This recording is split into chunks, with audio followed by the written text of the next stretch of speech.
జనవరి 30 అర్ధరాత్రి Charlapalli to Ghatkesar railway station మధ్యలో goods train ఢీకొని ముగ్గురు అక్కడికక్కడే మృతి చెందారు.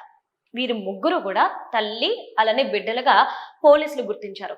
అయితే ఇది అప్పటి వరకు కూడా ఒక యాక్సిడెంట్ అనుకున్నారు. కానీ తర్వాత తెలిసింది ఏంటి అంటే ఇది ఒక సూసైడ్ అని. ఎప్పుడైతే సూసైడ్ అని తెలిసిందో అక్కడ నుండి ప్రజలు దిగ్భ్రాంతికి గురయ్యారు. అంటే ఎందుకు వీళ్ళంతా కలిసి సూసైడ్ చేసుకోవాల్సి వచ్చింది? కుటుంబ కలహాలైతే సర్దుబాటు చేసుకోవచ్చు కదా, బిడ్డల్ని కూడా ఎందుకు ఈ విధంగా తీసుకొచ్చిందనే కొన్ని అనుమానాలు వ్యక్తం చేస్తూ భావోద్వేగానికి లోనయ్యారు. ఈ నేపథ్యంలో ఈ కేసు సోషల్ మీడియా అంతటా కూడా హల్చల్ అయింది. ఇక ఎన్నో ప్రశ్నల వర్షం కురిపించినప్పటికీ పోలీసులు ఈ కేసుకు ఒక పుని స్టాప్ పెట్టారు. మరి అసలు ఏం జరిగింది, ఈ కేసు ఏంటి అనేది తెలుసుకుందాం. విజయారెడ్డి అనే మహిళ ఒక సాఫ్ట్వేర్ ఉద్యోగి, మంచి జీతం పొందుతుంది. సడన్ గా ఆవిడ అర్ధరాత్రి బిడ్డను తీసుకుని రైల్వే స్టేషన్ కి వెళ్లి సూసైడ్ చేసుకుంది. అయితే విజయారెడ్డికి ఏమైనా ఇబ్బందులు ఉన్నాయా, ఎవరైనా బ్లాక్ మెయిల్ చేశారా, ఇలాంటి వివిధ కోణాల్లో పోలీసులు ఎంక్వైరీ చేశారు. ఈ ఎంక్వైరీలో కొన్ని విషయాలు తేలాయి. అయితే మొదటగా భార్యాభర్తల మధ్య గొడవ అనుకుంటే అలాంటిది కూడా ఏమీ లేదని పోలీసులు తేల్చారు. ఇక తనకి రెండో మొబైల్ ఉంది, రెండో మొబైల్లో ఎవరితోనో చాటింగ్ చేస్తుందన్న ఒక రూమర్ క్రియేట్ అయినప్పుడు కూడా తన భర్త ఒకటే చెప్పారు, తనకి ఎలాంటి మొబైల్స్ లేవు, అలానే తనకి నాకు మధ్య అంత సఖ్యంగానే ఉంది, నేను చాలా సంతోషంగా ఉన్నాము, కానీ ఎందుకు ఇలా చేసుకుందో నాకు తెలియదు అని చెప్పి.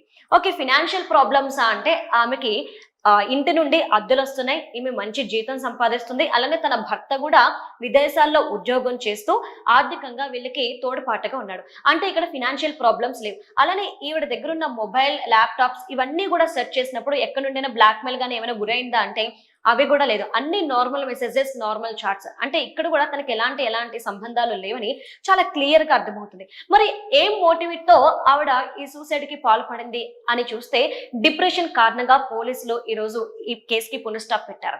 అయితే ఈ డిప్రెషన్ దేనికి వచ్చింది అనేది కూడా ఒక పెద్ద క్వశ్చన్ మార్క్. ఎందుకంటే సాఫ్ట్వేర్ ఉద్యోగి అవ్వడం వల్ల సాఫ్ట్వేర్ లో ఉంటే ఆ ప్రెజర్ ఎలా ఉంటుంది అనేది చాలా మందికి తెలుసు. ఈ ప్రెజర్ నుండి బయటపడడం కోసం ఎప్పుడు వాళ్ళు ఫ్రెష్ గా ఉండడం కోసం కంపెనీస్ వివిధ ప్రోగ్రామ్స్ క్రియేట్ చేయడం అనేది, లంచ్ కి, డిన్నర్ కి, పార్టీస్ అని ఇవన్నీ ఇలా ఏదో ఒకటి ప్రొవైడ్ చేస్తూ ఉంటుంది. మరి ఈ నేపథ్యంలో ఆవిడ అతిగా ఎందుకు డిప్రెషన్ లో గురైంది అనేది కూడా ఒక పెద్ద క్వశ్చన్ మార్క్ ఉంది. అన్నిటికంటే ముందు బిడ్డలకి ఏం చెప్పి తీసుకొచ్చింది? ఎందుకంటే వాళ్ళు చిన్న పిల్లలు కాదు, పాప వయసు 18, బాబు వయసు 17 సంవత్సరాలు ఉన్నప్పుడు మరి ఆవిడ వాళ్ళకి ఏం చెప్పి తీసుకొచ్చింది అనే క్వశ్చన్ కూడా రేస్ అయింది. అయితే జనవరి 30న అర్ధరాత్రి విజయారెడ్డి కొడుకుంటున్న హాస్టల్కి వెళ్ళి, మేము ఉన్న పలంగా బయటకు వెళ్లాల్సి వస్తుంది తప్పనిసరి పరిస్థితుల్లో, కాబట్టి బిడ్డను పంపించండి అని ఆవిడ తీసుకొచ్చేసింది. కారులో ఎక్కించుకున్నాక అక్కడి నుండి నేరుగా కూతురుంటున్న హాస్టల్కి వెళ్ళి కూతురుని కూడా సేమ్ రీజన్ చెప్పి తీసుకొచ్చింది. ఎక్కడి నుండి ఆవిడ రైల్వే స్టేషన్ కి వెళ్ళారు. ఇవంతా కూడా సీసీ కెమెరాల్లో చాలా క్లియర్ గా రికార్డ్ అయ్యింది. అండ్ రికార్డ్ అయినంత వరకు ఓకే. అయితే పోలీసులు కూడా 2 రోజులకు ముందు ఈవిడేమైనా ఇబ్బందులకు గురైందా, ఎవరైనా ఈమెను ఫాలో చేస్తున్నారా, ఈమెకి నడవడిక ఎలా ఉంది అనేది అబ్జర్వ్ చేయడం కోసం దగ్గర 200కు పైగా సీసీ కెమెరాల ఫుటేజ్ ని వీళ్ళు చెక్ చేసినట్లు కూడా తెలుస్తుంది. అండ్ ఆ సీన్ కూడా రీకన్స్ట్రక్ట్ చేసినట్లు కూడా చాలా క్లియర్ గా పోలీసులు చెప్తున్నారు. అయితే ఇక్కడ ఒక రీజన్, అన్ని నార్మల్ గా ఉన్నాయి, కేవలం ఈవిడ డిప్రెషన్ కి లోన్ అవ్వడం వల్లే ఈ విధంగా సూసైడ్ చేసుకుంది అని చెప్పి.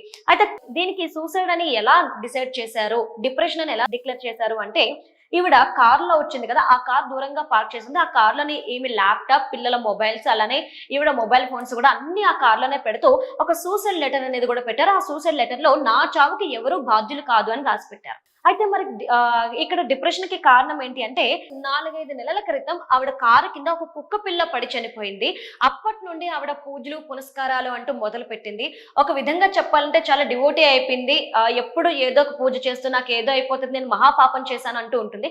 అయితే ఏదైనా ఇదే కారణంతో ఆవిడ మోటివేట్ అయ్యి ఉంటుందా, ఎవరైనా మోటివేట్ చేసుంటారా అనే ఒక అనుమానాన్ని కూడా విజయారెడ్డి వ్యక్తం చేశారు. ఈ నేపథ్యంలో ఈ అతి భయమే ఈ రోజు డిప్రెషన్ కి లోనవడానికి కారణంగా పోలీసులు తేల్చి, అయితే ఇది ఒక డిప్రెషన్ వల్ల సూసైడ్ చేసుకున్నారు అని పోలీసులు అయితే తేల్చేశారు. కానీ ఒక్క ప్రశ్న మాత్రం ఇంకా మిగిలే ఉంది. అదేంటి అంటే, బిడ్డలకి ఏం చెప్పి తీసుకెళ్ళింది? ఈమె వెంట ఆ 2 పిల్లలు ఎలా వచ్చారు? అంటే సూసైడ్ చేసుకుంటున్నామని చెప్పారా, లేదంటే అక్కడ సడన్ గా వీళ్ళు కూడా చూసి షాక్ అయ్యారా?